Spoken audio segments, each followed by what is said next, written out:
You've heard about line and load, maybe even seen it written on the back of a few devices.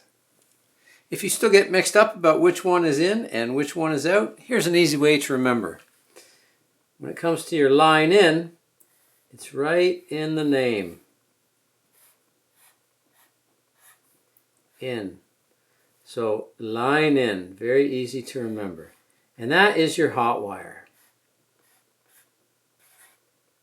And then when it comes to your load out, again, we've got the O, that's our out.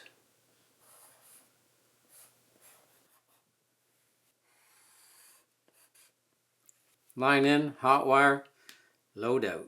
I hope that was helpful. Please like, subscribe, comment, and ring that bell. Check out this video. Thanks for watching.